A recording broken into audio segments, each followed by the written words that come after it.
Welcome back, everybody, to the Basement Binge. It is an exciting episode today because we have, since last recording, reached our goal, finally, if everybody knows, 1,000 downloads. Woo! All right. Thanks, everybody. Like a ton, seriously. Thank you to everyone for downloading the podcast, listening to it, sharing it, subscribing, all the things that you can do, listening to our mouth noises on the internet. We appreciate it. Our dreams come true. So, as a thank you to you guys, we have a little giveaway that we're doing, but details after the spoiler wall. Anyway, I got ahead of myself because I'm so excited that we got a giveaway. Anyway, my name's Harrison. I'm Kelton. And this is Cade. And this week we watched Doctor Strange, continuing our binge through the MCU. So let's start with our spoiler wall. Spoiler-free, minute-long reaction. And then followed up by a question, would we recommend this movie? All right, you got 1 minute till the duck quacks. All right, fire it off. My thoughts about this movie. Going into it, not super pumped about it, honestly. Probably like, when I think about it, the movie I'm like least excited to watch when it comes to MCU. Like, not like I dislike it. Like, there's nothing exciting about watching it, if that makes sense. Mm-hmm. But pleasantly surprised. Man, this movie looks good. The movie sounds good. It's fun. The character is like really super good. Benedict Easter egg, whatever his name is. Cumberbatch. Yeah, that is. He's great in it. He's super, super good. The Ancient One has got some serious wisdom in her dialogue. They're really like I was genuinely pleased by how much I enjoyed this movie. I mean, I wasn't having like an amazing time. There's other MCU movies that I like more, but like I think this is a great movie to enjoy, especially outside of the MCU because it's like the least connected out of the others. And I think it's like.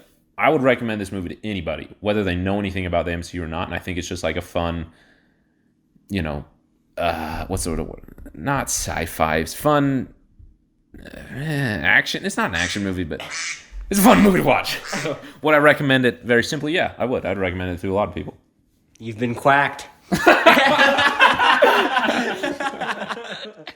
right, send it, Cade. Go. Oh, it's fine. Okay, all right. Okay, guys. So, fun fact about this movie, it came out when I was on my mission. And I didn't even know it was, like, part of the MCU. I remember my sisters were talking about it, and I got super confused. I was like, what's this Doctor Strange? I thought it was, like, a play, to be honest, because they're kind of into that stuff, so I was, like, super confused. So I get home, and I find out it's part of the MCU, and I had no idea. I'd never even heard of Doctor Strange. So watching it was kind of, like... I had a lot of awe and wonder watching it, so it made it really fun. I just thought the whole concept was crazy. And it was like a definite curveball from like the regular MCU with like superheroes and everything, you know? It's like, oh, magic exists, like other dimensions, like what?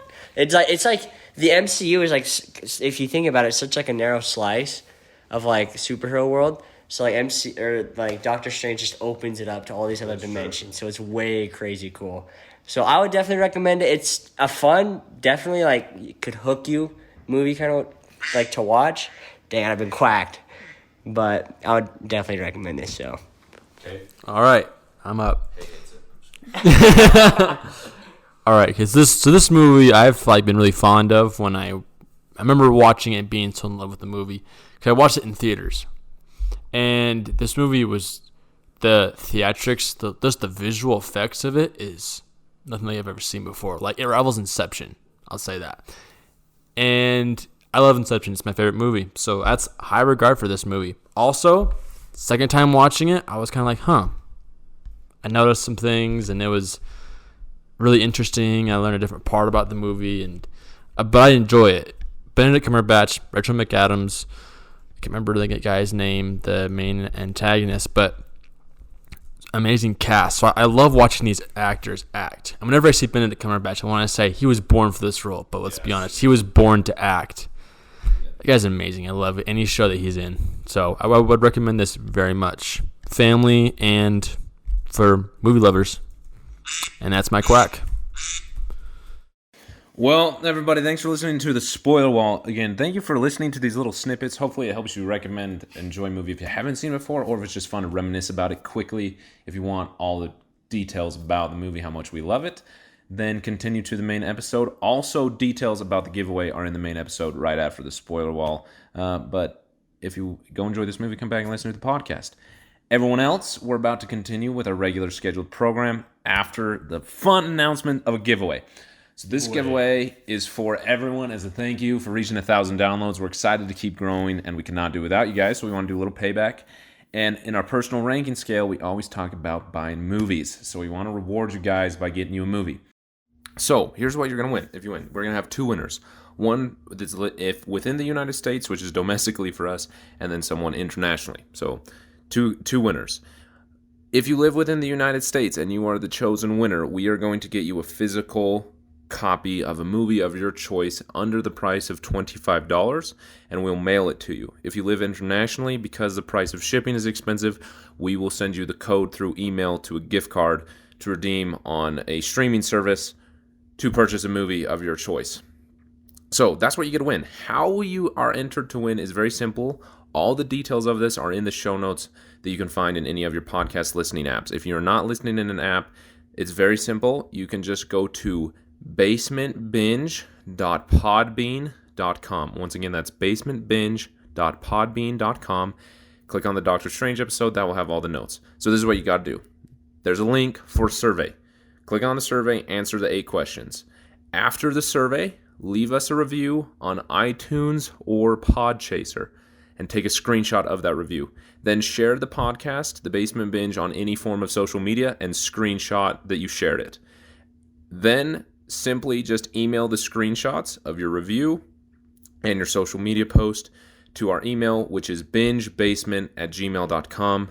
Once again, all of this is listed in the notes. So one last time, take the survey, leave a review, and share on social media. Send us a screenshot of the review and the social media post. And then you win. But again, if you need links, anything, just go to basementbinge.podbean.com, click on the Doctor Strange complete episode, and you'll have all the details in the notes there without links and make it easy. Anyway, free movie. Your choice. Free movie. You get to choose what movie you want to buy. Like, you get to choose. I mean, like, if it's like something from like the archives of the 1800s and we can't find it, sorry, you're going to have to go with something else. But like, if it is possible to buy, we will get it to you. So yeah, appreciate that, everybody. We're just going to continue on to the next segment because that was kind of long. Okay, this is the first segment, 2 cents. This is the knee-jerk reaction. This is where we spill the beans. This is where we get really into it. At first, 2 minutes before the quack, we get to talk about what we thought about it, what our reactions to it, whether we watched it the first time, second time. This is all our. This is none of us have watched it. We've all watched it before, yes. Yes. So there's no, does it live up? So it's just us and our reaction for more than one first time. I will start. 2 minutes is on the clock. Here we go. 2 cents. So this movie, I've always loved it because of the visual effects and casting. I've always loved these actors in any sort of movie that they're in.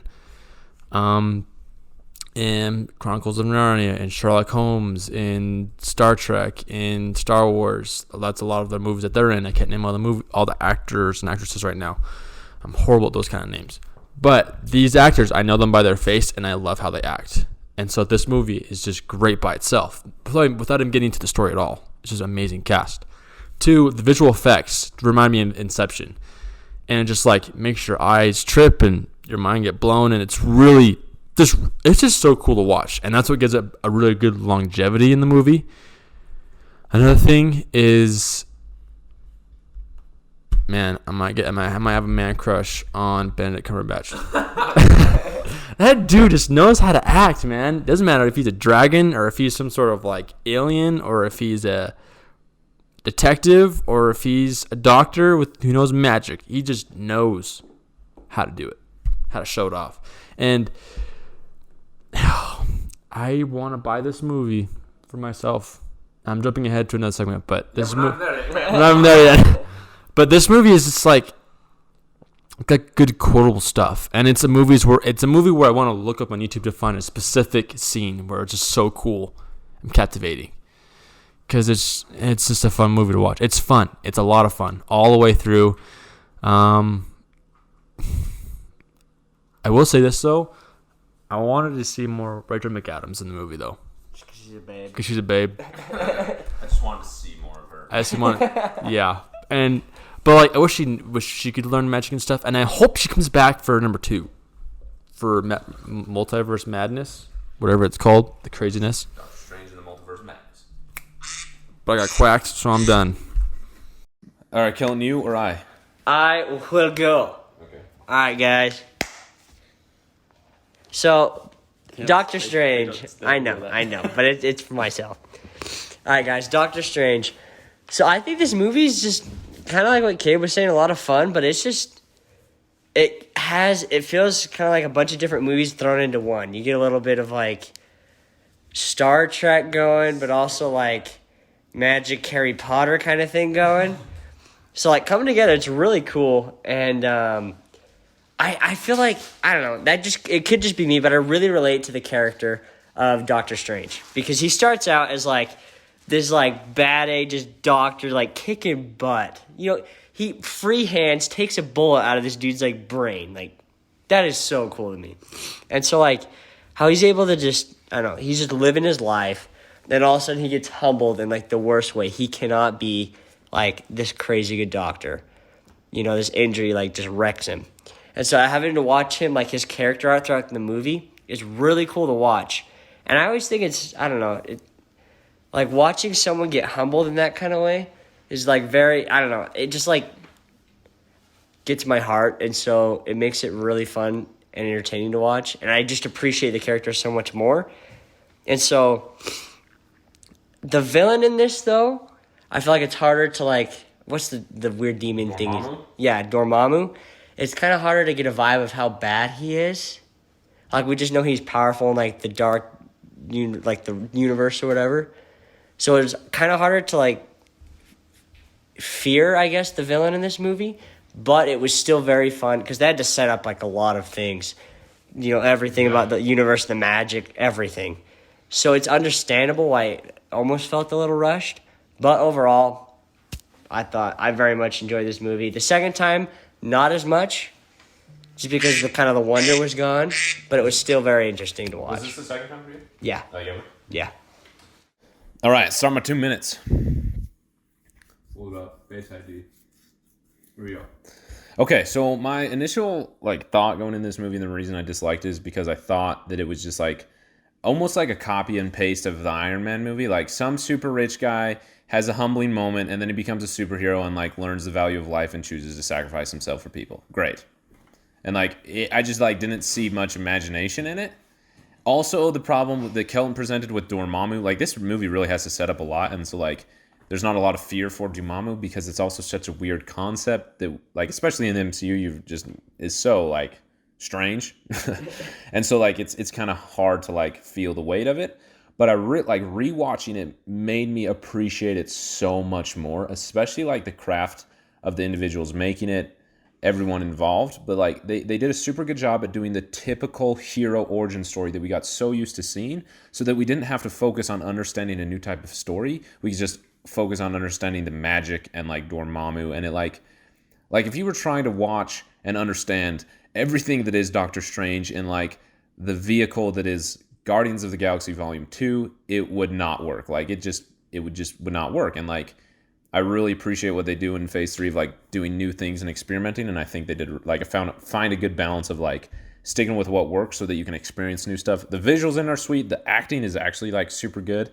But yeah, there's a lot of things that I really enjoyed about it. Just going back to I felt like they knew what they were doing when they were making this movie.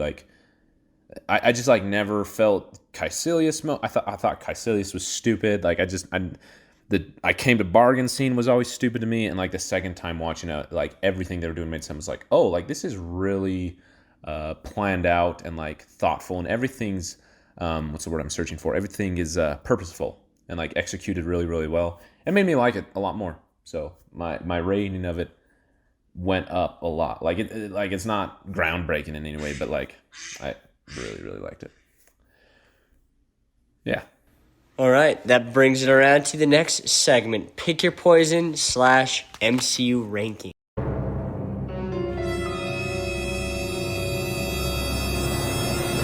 So let's start off with our rankings here. For overall, the entire MCU, I have Doctor Strange clocked at number 14. Kind of just right in the middle there. I think that's I think that's I don't know. I don't know where it's gonna end up, but that seems reasonable to me. So, number 14 for me, Harrison. What about you? In the whole MCU, mine is at 15, so right beneath you. It's kind of right in the middle. It feels kind of low. I want to move it up, but like at the same time, like, ooh, that means things have got to go down. So I'm kind of I'm not sure yet. I'm kind of in a limbo state where like I want to move it up because I really, really liked it. I really, really enjoyed it. But like again, it's not groundbreaking enough for me to love it to put it above some other things. But we'll see. I can see some things above it that I know are going down. So we'll see how it all shakes out. I've got mine at number 9. I'm kind of surprised by that. I really like this movie, don't you? This movie is just great. The casting just really brings it home to me. Because I kind of grew up and I've watched so many movies that I love that with these actors in it. So it's kind of a familiar movie, if that makes sense. It's at number 9. I'm not sure if it's going to move up and down or not. We'll have to see with these other movies with the overall rankings. But Phase 3, the rankings. Now that I've actually did my rankings for Phase 3, I put Doctor Strange at number 5. He seemed right in the middle. Wasn't 5 of 11. 5 of 11, so kind of the middle. Right above the middle. Above average. Yep, mine's at 7. Mine is at 9, so like really near the bottom. What's below it? Avengers: Infinity War. Oh, jeez, no love. And Captain Marvel, which I know makes Skeleton. Boo, dude. Bruh. But I know that's like that. Phase 3, holy smokes, that is seriously changing. It's hard because each movie in Phase 3 is like top tier movie. And we'll have to rank like the phases too. Yeah. Like Phase 1's better than Phase 3, so that kind of I stuff. didn't think about that, but that'd be fun. But yeah, like I know my Phase 3 arrangement's definitely changing. Okay. So Good to know. Captain Marvel's going to 15. I'm just kidding. Just kidding. All right. So that is our rankings.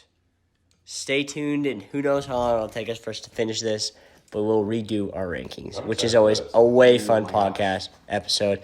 And if you guys like haven't listened to that episode, go way back when. I think it was back in like, I don't know, October or something. Forever ago. When we came out with these rankings. I think we have an episode just for this. Yeah, just for our rankings. And it's actually a lot of fun. We kind of argue out what goes where and why Harrison and Kate are so wrong with their rankings.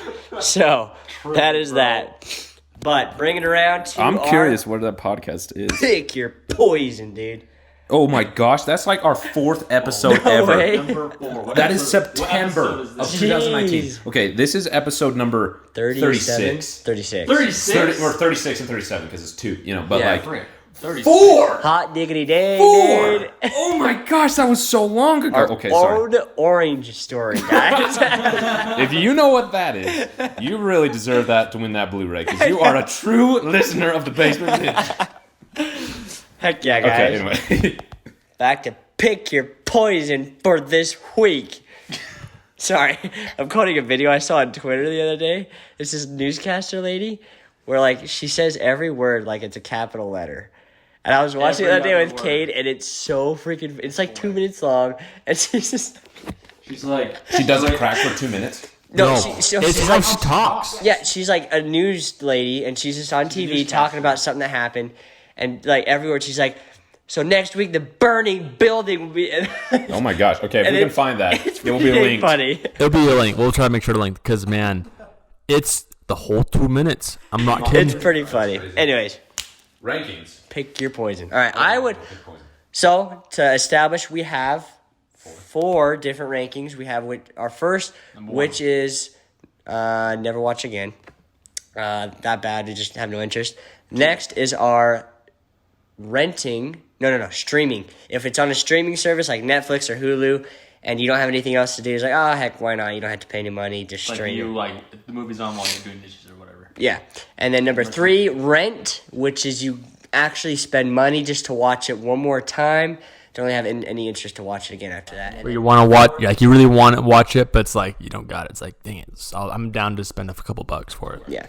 And then number 4, which is obvious, are buy, so you could watch it as many times as you want.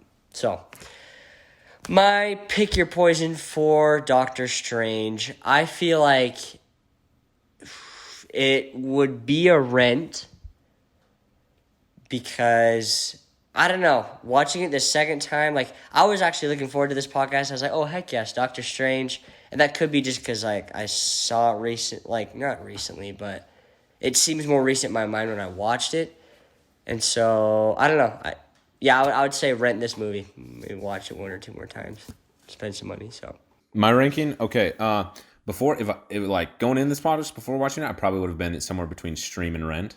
Closer stream. After watching it, buy. Like, I'll get more into it in my fall in. I don't want to spoil that, but like, there's conversations that I've had about people who like are really impacted by this movie that like I have yet to have an impact. And so like I want to buy it to be able to find what they see in it, if that makes sense. Yeah. But I never wanted to watch it again because of the idea in my mind that it was just a copy paste of Iron Man and there was nothing that I liked about it. Watching it this time, like I realized how much of a good crafted movie it was. It makes me enjoy watching it. So now I can actually go back and find the meaning that other people have. So it makes me want to buy it. Like I'm finally willing to find what I've been wanting to find enough to buy it. Where like this is one of the few MC movies I haven't bought. That and Civil War, I think, are like the only ones I don't own. And Hulk. Yeah. And like this, like Hulk and Civil War, nope, still not gonna buy. But like this one, I want to. That's fair. I wanna buy it, and I spoiled that in the very beginning. I want to buy it because I want to collect the Stranger Things movies, and hopefully there's a third one. But the second one coming out, I feel like it's the Stranger Things. Oh my gosh, sorry. We have a bunch of Stranger Things on my cabinet. I've been staring at this while I'm talking. Doctor Strange number 1, and Multiverse of Madness. So these two movies, I want to collect these two because I feel like when I watch number 2, I'm going to appreciate number 1 more. Yeah. To where it's going to call back and you're going to reference things and I'm going to notice stuff. So I'd say it's going to be the top for me. I'm going to buy it for myself. I don't know if it's going to be just for the family, but just more of I want to see and compare, not to deal with a streaming service. Yeah. So that's mine. All right. Next segment, binge points. Okay, I don't have too many. I also think for the purpose of time, I like keeping this segment a little bit short because we can get totally derailed unless you guys are like binge point lords with this movie. But I like the idea where we all have 3 and we just go in a circle. Do you want to start that as a new thing? Send it. Okay, I don't have any, so Kellen, you can start. We kind of speculated about this in the movie as we're watching it. So when Doctor Strange is driving to this thing he's going to in the beginning before he gets wrecked, he's on the phone with someone. He's talking about possible like surgeries that Doctor Strange could do. And this is where you kind of see he's kind of a douchebag because he's, obviously these are human lives we're talking about here, but it doesn't sound interesting enough for him to do it, or there's like no glory in performing this arguably life-saving or life-changing surgery. But besides the point, the first person mentioned is about this guy who like wrecks his spine. It says like a soldier who hurt like spinal fracture in an experimental armor. Yeah, so we were talking about whether it was Rhodey, or the person from Iron Man 3 that's in like the hammer tech suit, and they're watching it like in court, and it like twists in half and like folds over. You know what I mean? Yeah. So we're like, maybe is that like Marvel hinting at like, oh, this could be like another movie? I think it's just kind of like something they threw in there, like really smart, like, hey, you can think about this. Yeah, I personally like a fun thing to think about. I personally think, because my own like understanding of the Doctor Strange timeline in the MCU is that it's the guy from Iron Man 3, but like I can also see why it'd be Rhodey. Yeah. But that's my personal opinion. So I thought that was kind of a cool thing that we just talked. It's just like we don't really know if we'll ever like get an answer, but it's just fun to think about. So yeah, we'll have to figure out. Because the other ones I mentioned that plays with this is when he goes to pick out his amazing watches out of his collection, there's a point where he has a plaque where he earned, it's like an award, and it says 2016. So my thought was like maybe it's 2016 or 2017 is the timeline of when this happens. So that could narrow who that person is, if it is Rhodes or it is that just the pilot in the experimental armor in Iron Man 3. We'll have to dive in. When did I'm thinking about Endgame here. When did Avengers, like the first one, come out? 2010? 2012. Oh, okay. That actually makes sense because in Endgame, slight spoilers for anything, scale you had like a minute. The Ancient One says, you're about 5 years too early when Hulk comes to look for Doctor Strange. So that would make sense. If it was in like 2012-ish, 5 years from then would be about 2018. So it could be 2017, and then it takes them a while to get there. That's cool. That's rough math. 2017, rough math. So 16, 17. So maybe... So then it would be Rhodes. Anyway, sorry. Dang it, I was wrong. Okay, anyway. We interrupted you. That was my reference. Is that the year date? Okay. So that was. Harrison, you got any other binge points? I got one. I just got one. No. I mean, a lot of them have, well, like, there's references to, like, other movies. Like, Doctor Strange events, like, later in the MCU, I appreciate more because of this movie, and I just don't want to share it in case of spoilers. So, okay. I still don't, I really don't have any.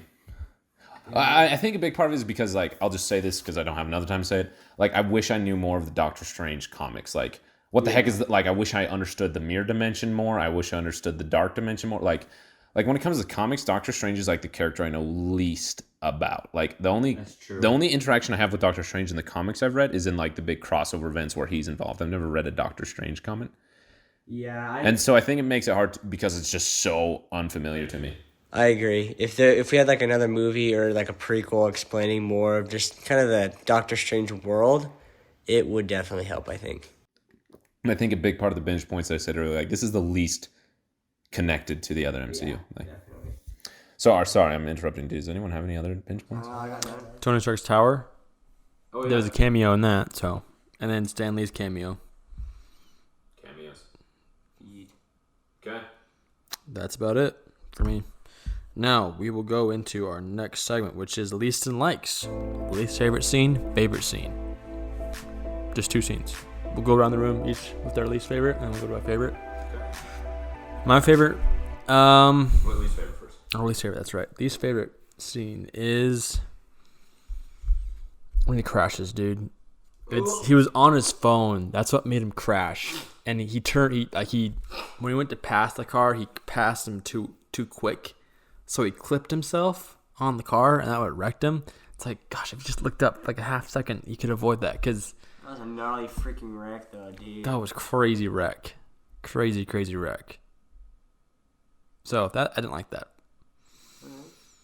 I feel like that should have been like a third party that had to do with him crashing, but the way he crashed plays into how big his ego was. So confident in himself, and then like he made a mistake and ruined his life. But I didn't like it. My least favorite is the same thing, because like one thing I dislike about this movie is like, and I know this is not at all what they were trying to do, but it's kind of like, oh, if you text and drive, you can get in a horrible crash, you can become the Sorcerer Supreme. Like, that's a horrible message. Do not text and drive. Like, it's just arrive alive. Please don't text and drive. I don't like that scene. Also because I've been, luckily, in very few car crashes that were never my fault, and like, it's almost like PTSD, like seeing a crash like that, like brings back this like fear and like extreme anxiety I had in myself. So for like, it's really good filmmaking because it makes me feel the emotion I'm supposed to, but like, I don't want to be reminded of that. My turn. Like 80 miles an hour. Oh, and the way he drives, it just like gives me anxiety. I'm like, slow down, you're gonna kill someone. Oh, and he like passes these cars on like a canyon road, like on the curve, so you have no idea if another car is like coming. Yeah. That was like, oh my nuts. And like in the rain. Ooh. Yeah. Don't drive like that. Ugh, don't text and drive people. Anyway, tell them what's your least favorite. Yeah, and like thinking about it, he's not texting and driving. He's like analyzing this someone's spinal fracture or whatever. And like that's not just like saying to your buddy, okay, I'll be there in 5 minutes. That's like, oh, like where's this bullet? Can I like save this person's life? Way too fast. In the rain, in the dark. In a Lambo. Yeah, so that's like kind of next level. Don't drive. Yeah. Stupid. It'll be done. Okay, my least favorite scene. I wouldn't say it's a scene necessarily, but my least is like, I kind of don't like how Doctor Strange, from this point on, kind of becomes like perfect in a sense. As you think about what he does in Infinity War and Endgame, he's just kind of like all-knowing, does nothing wrong, has no more problems. Like, personal problems, unlike the other superheroes in the MCU. Like, I swear, every movie, they all have, like, an identity crisis and some huge, like, moral conflict going on. And Doctor Strange is like, oh, yeah, I was kind of a douche, but now I figured things out, and that is that.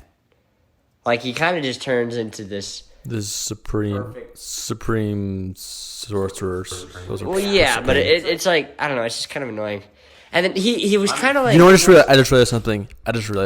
People, this is your problem. People that like have a crisis, they go through something, and then they have to man up and just put on a face and go forward and just be that person for everybody.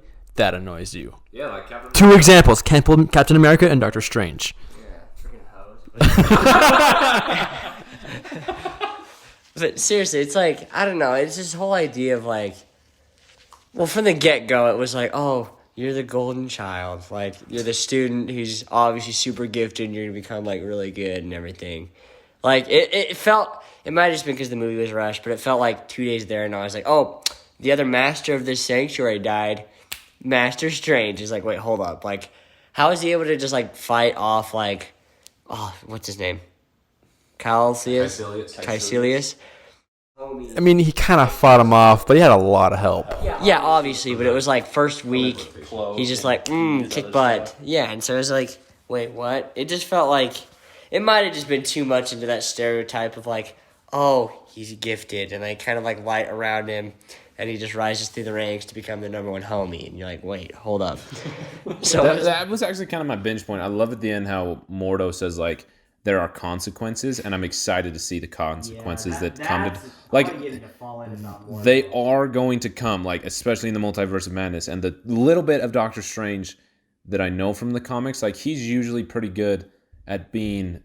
I don't want to say all-knowing, but all-knowing. Like Infinity War, he sees all the situations, and that's, like, how he... Yeah. He bases off his decision off way more knowledge than anybody else, so it makes his decisions...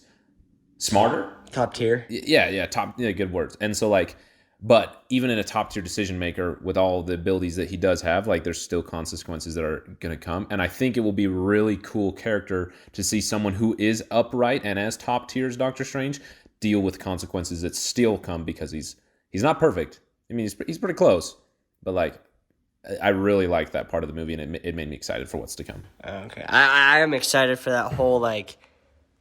But like, in this movie, what if kind of thing? Yeah, it's like, but like, yeah, it's Doctor Strange. It just seems weird as like, just his rise to the ranks.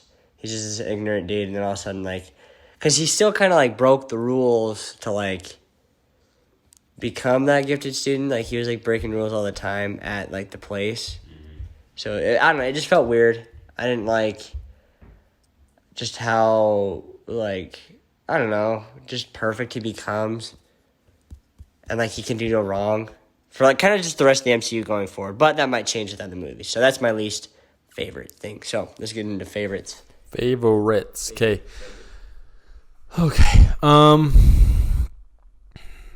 When the Ancient One fights.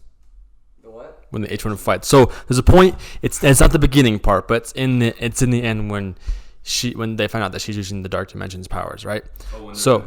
When they're in the mirror dimension. So Caecilius does this like ground slam where like it's supposed to blow everybody back. She like grabs it, catches it, and she like absorbs it and throws it back. It's like, oh, that was bad. That was bad. That was my favorite scene. Because it just shows how freaking cool Ancient One is. That's one of my favorite scenes because I want to know like how she became the Ancient One. Yeah. How cool of a movie would that be? Yeah. And that's just the title, the Ancient One. All right, Harrison, favorite scene? My favorite scene, I have a few. There's a bunch of I just said the same thing over and over again, repeating myself. If I had to pick one, just off the top of my head right now, it would be Doctor Strange's conversation with Caecilius when he's like, like bound up in the thing. I'm sure everyone knew what I meant as soon as I. But. Yeah, like there's a lot of scenes that I really, really liked, especially this time around, but that particular one, and like it's really easy in a superhero movie to just say like, oh, the villain's wrong, like just kind of like dismiss their thoughts, and I appreciate how like Doctor Strange considers what he's saying and like really thinks about it and uses his brain. But there's, I mean, the Ancient One fighting is super cool. The conversation that the Ancient One and Doctor Strange have before she dies is cool. Doctor Strange fighting at the end is cool. The Dormammu scene is cool. There's a bunch. But, yeah, sorry. We got to wrap this up anyway, so that's my whole stick. My favorite scene is the same as Cade's. It's just ultra hype, dude. It's cool. So cool. It's a lot of fun. With it are sweet, too. Yeah, I mean, just like the whole idea of learning to fight with like changing dimensions and like reality and like objects like that. It's just fun to watch. So, all right, what does that bring us to? Our next segment, which is the big one, guys. The big one. Say it with me. Fall in. Wow, we're so synchronized. Fall in, baby. All right, guys. I mentioned this earlier. I really want to get into the whole perspective of Mordo. Like, I think, personally, I could understand Mordo's reasoning because he's very black and white. These are natural laws, and this is how you be a good sorcerer, and you don't bend those laws, and that's what makes us good. But when you break those, it's like, that's bad, you can't do that. And now, even though he respected the Ancient One so much, to the curb, you know what I'm saying? But I feel like the Ancient One is justified because I don't think there's a black and white like that. Like, you have to look, yes, she was breaking the rules, like the natural laws and whatever. But you have to look, I feel like you have to look at her reasoning behind it. It wasn't to destroy Earth and give their dimension to Dormammu, but it was to protect the Earth and their dimension from all the other like bad things that happens in other dimensions. So I feel like especially like nowadays, you can't like look at things in a black and white way. That sometimes you do have to make decisions that kind of suck, that are hard for you, maybe hard for your friends or family. But in the end, if you do it with like the right reasons, I think it's okay. Once you get into the morality issue, like, would you lie to save your family kind of thing? Yeah, it's an interesting conversation to have. And, like, again, really big spoilers for Infinity War. If you haven't seen or don't know what happens with Doctor Strange, just, like, skip ahead for a few minutes or something. I don't know, or just have it spoiled. Doctor Strange does something very similar in Infinity War. He chooses to die and, in turn, let Thanos win and a bunch of other people die because it's the one way to win. Yeah. And both Doctor Strange and the Ancient One have the ability to see forward in time and understand things that we clearly do not. And I think that the Ancient One's motives was that no one else could replace her as the Sorcerer Supreme except for Doctor Strange. You look She at knew it. that. Yeah, she saw that ahead. She knew who he was before he even showed up. She was waiting for him. And She talks about the possibility of, like, one of his possibilities of his future is, like, doing so much good. Or yeah, and like she wasn't able to see past her death, but she was able to see to a point to trust in Doctor Strange. And I think her other disciples, I mean, look at Caecilius, look at Mordo, even look at Wong. Like, don't get me wrong, I love Wong. He's the best. Like, we need more Wong. Yeah. Hashtag give us more Wong. But like Wong, no, Wong 2020. I don't think that those people could be the Sorcerer Supreme. And so I think she understands this responsibility that is on her shoulders, and it causes her to make a decision. Now, is it a bad decision? I don't know. You're going to have to decide that yourself. But for someone like Mordo, who's about keeping the natural law, keeping things unchanged, avoiding consequences, I think it's hard to sometimes see the bigger picture. You know, because you broke the law. Like he deals with absolutes. Like it's a natural law or you're a bad person, which, you know, is what Siths do in absolutes. But you understand what Mordo. What's his name? Mordo. I'm tempted to say Mordor, and it's not. Mordo. He wants to do what's right, but it's a twisted and it's very. He's walking on thin ice to where you gotta be super careful, and if he like one false move, then it falls apart, and then you just drop down to this deep, deep, dark place. And I know people that live on that thin ice of like it's this or it's nothing, or it's this or it's bad. And I've seen that ice break on them, and I've seen them fall so low, and it's shocking to see that. And you know, Mordo was such a good person.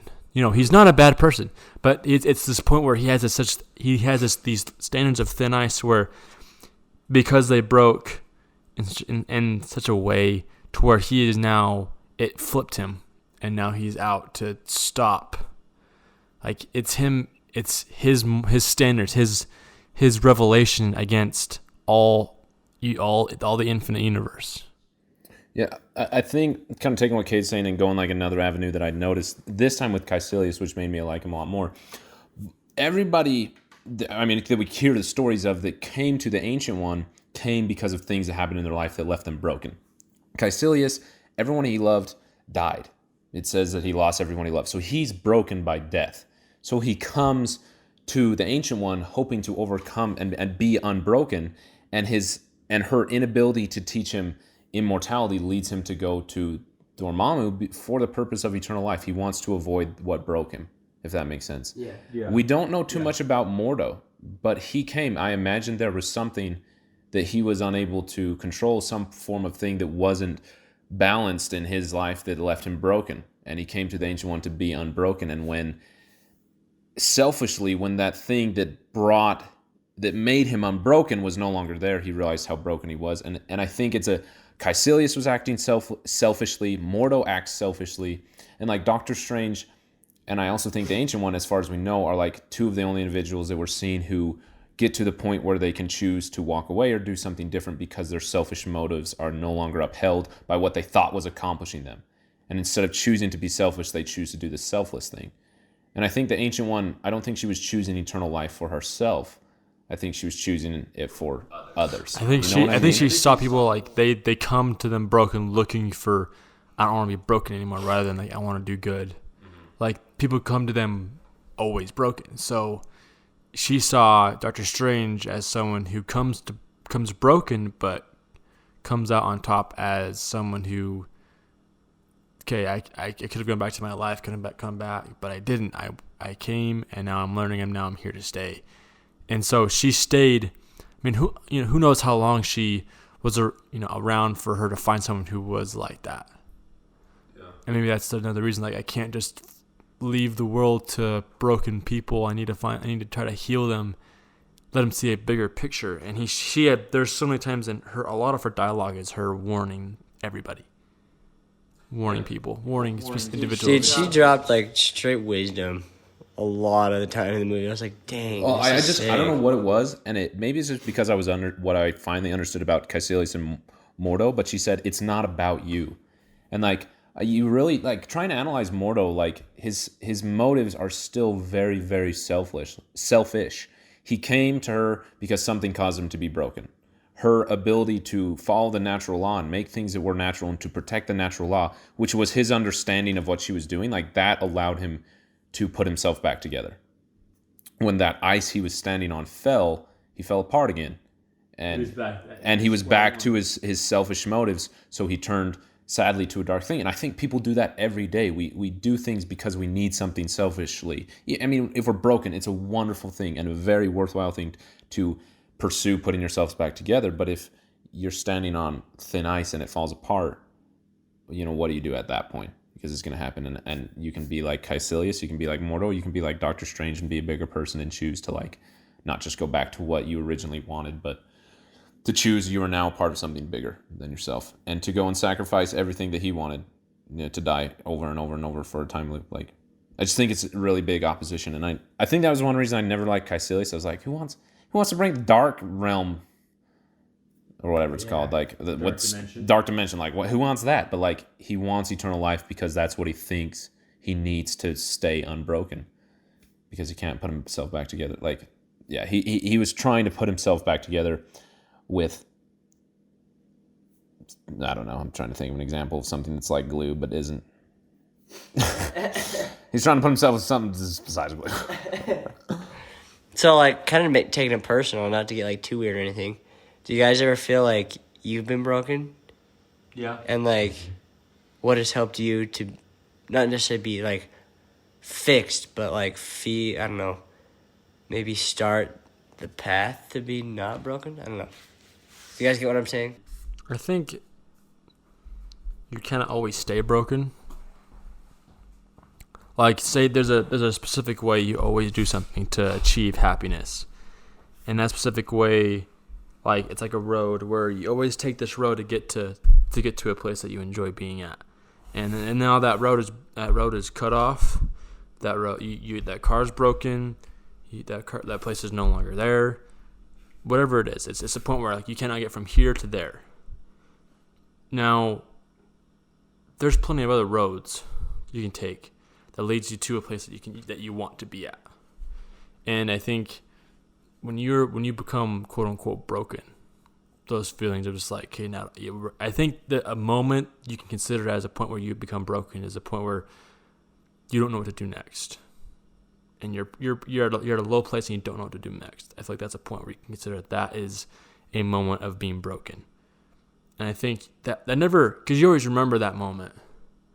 So you find, like for me, being able to, be with my wife, and the fact that she's my best friend, that helps me learn that only a part of me is broken. Not my whole life. My whole life is broken. It's just a part of me. And that part of me can be taken to learn other things. Because rules are made to be broken. Your life is to break you, or to bend you, but not break. What I'm trying to get at is that you'll have crappy times where you'll feel broken, but there is too much in this world for you to just focus on that one thing and just to give up. If that makes sense. I'm glad you asked this question, Kellen. I'm glad what Cade said, because like I said, there's individuals who are really impacted by this movie that I was never able to understand. And I won't share who they are, my relationship to them, but if you're listening, you'll know who you are. This individual that I know is dealing with an addiction, and how that addiction has destroyed their life. I wouldn't say destroyed, but seriously broken their life and their ability to try and overcome that. And this individual that I know has a mentor, an older person who is guiding them along and helping them overcome this rough situation. Like, wonderful thing to do. And this mentor came to this younger individual and said, let's watch Doctor Strange. And I was like, what? Like, of all movies, Doctor Strange. And like, I've really been trying to think about it, and I've never rewatched it because I disliked it so much. And even this time I was trying to understand, like, what is it that this mentor thought this broken person could learn from this movie? And like, even watching it this time, I didn't understand until you asked. And this whole time when I've been talking about being broken, or I guess we have, I've imagined this pottery, this vase, whatever, some piece of pottery, something can break and fall into pieces. And I think, especially in my life, and I'll compare it more to Doctor Strange because we all know what we're talking about. It's a little less personal too.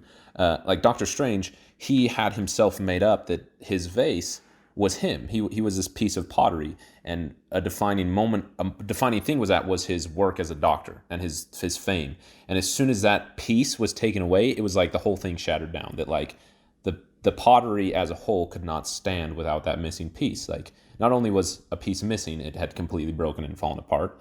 And I think he gets to a point where he understands that, sure, a section is missing, but the whole thing doesn't fall apart because of it. The structure is still there. The person is still there. What the other things that allowed that piece to be there are still there.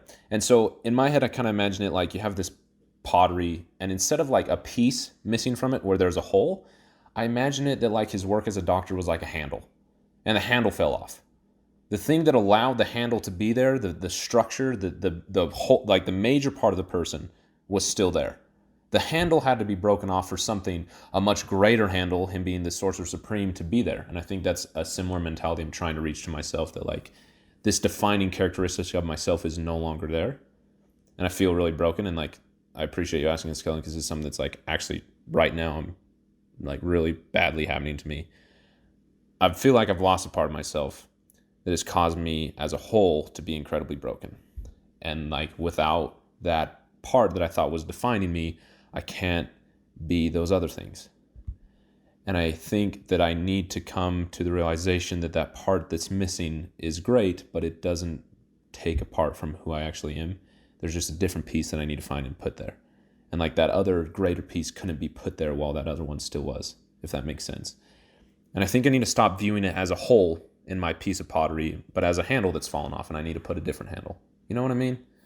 That's just like the imagery that comes in my head. But I finally understand why that mentor showed this individual this, because I think, especially with something like addiction, like it destroys really who you are, and you think that, again, the pottery example, sorry if this is a bad example, but like it can really feel like you've just fallen apart completely. Really, it's just a piece of you that is being replaced by something better. I think that's something that like right now, like I can say that in good words, but like I'm not quite to the point where I feel that. Mm-hmm. Like I still feel broken, and process, dude. Like I need to get to the point where I don't feel this way anymore. But it's definitely not something easy. Yeah, you talking about that made me think of something I read about a couple years ago. There's this thing called the jadeite cabbage. It's a piece of art. So those who don't know, so white jade, like, it's considered like super, super like expensive. If it's like a piece that's completely white, like 100% white, it's considered like a super nice piece, very rare. Like and if there's, it's kind of like a mineral. And if there's any green in it, it like has less value. And so this guy, he found a piece of jade, and it had a bunch of green in it, but he ended up carving a cabbage out of it. And if you guys could Google it, it's called the jadeite cabbage. It's really, really cool looking. And it's something awesome that you could take away from that. I read this in a talk, I think by Ronald Rasbad, not to get all like preachy on you guys. But it's really cool that I think the message is awesome, is that people will look at it and say, oh, there's green in this jadeite piece of stone or whatever, and therefore it's not as valuable. But this person used the green in the jadeite cabbage to like make it something beautiful, so it can be considered like broken or like a weakness or not as valuable, could actually be used to like make something incredibly like amazing and beautiful. And so I forget how much this thing is worth now. I think it's worth a lot of money, but it's like it's like world famous, the jadeite cabbage, just because it's a piece of white jade, but it has a little green in it, but it makes the cabbage just like look. It looks so authentic and real, and it's a beautiful piece of artwork. Like, he carved this whole thing out of it. But I just think walking away from that, that's really awesome to think that sometimes we feel that we're broken, but in the end, I think obviously we're never going to forget that feeling of being broken. We may have, like, scars, for lack of a better term, or just the memory or the lesson we took from that, but that doesn't mean that we, like, lose our value or we're not as good as a white jade that's pure or whatever.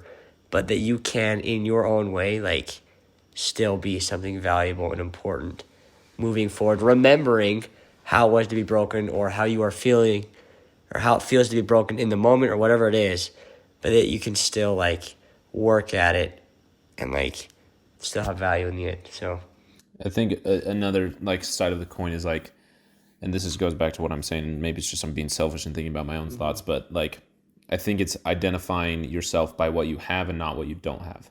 Like, back to Doctor Strange, he couldn't do the sling ring because he was worried his hands couldn't do it. He kept blaming his hands. Yeah. He couldn't be a sorcerer. He couldn't be a doctor because he didn't have still accurate hands.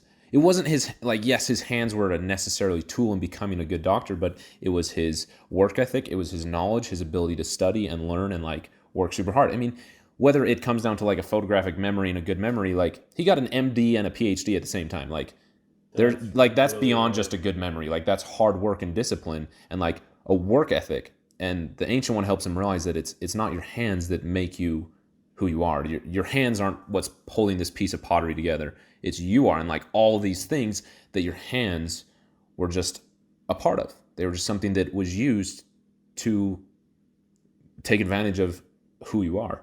And now that's taken away, we'll find something else that can take advantage of who you are to do good in the world. And I think and to do that, we also have to accept the green.